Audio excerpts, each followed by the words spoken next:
Aujourd'hui, nous allons vous présenter les étapes nécessaires à la bonne réalisation de l'étalonnage d'un instrument de pesage à fonctionnement non automatique, mieux connu sous le nom de balance. Chaque balance possède une résolution qui correspond à la plus petite variation détectable, ainsi qu'une portée maximale correspondant à la plus grande valeur qu'elle peut mesurer.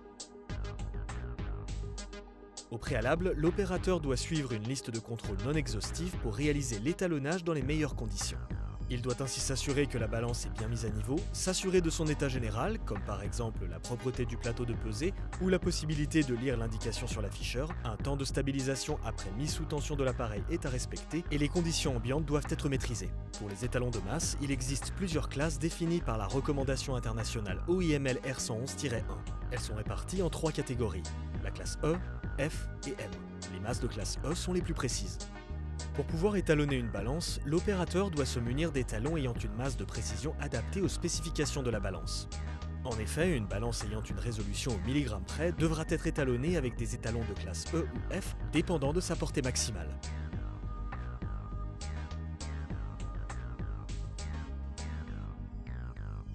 L'opérateur, muni des étalons adaptés à la balance, ici de classe E2, va pouvoir commencer l'étalonnage en vérifiant la linéarité de la balance. Il est aussi muni d'une sonde THB, thermo-hygrobaromètre, lui permettant de mesurer les conditions ambiantes. Il pose les étalons tour à tour sur le plateau de la balance de manière à bien couvrir la totalité de sa portée. Pour déterminer l'erreur de justesse de la balance, il faut prendre en compte la valeur sans étalon et avec étalon.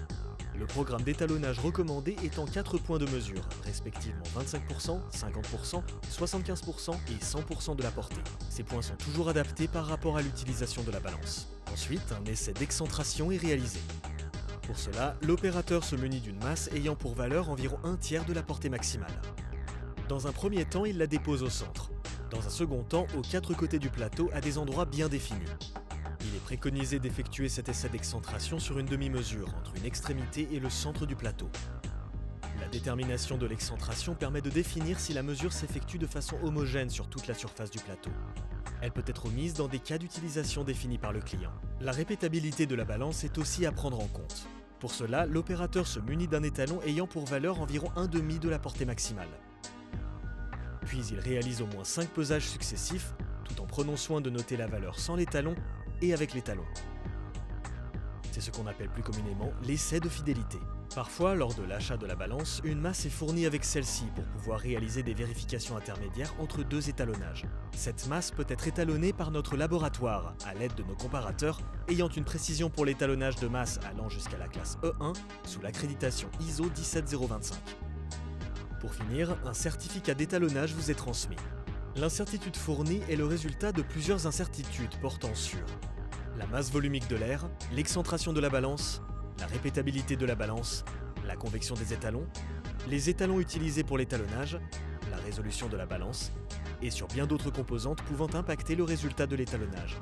Une déclaration de conformité à une spécification ou norme peut être fournie avec le certificat d'étalonnage. Sur demande, les laboratoires ILNAS peuvent réaliser un étalonnage de votre balance sous accréditation ISO 17025 sur site.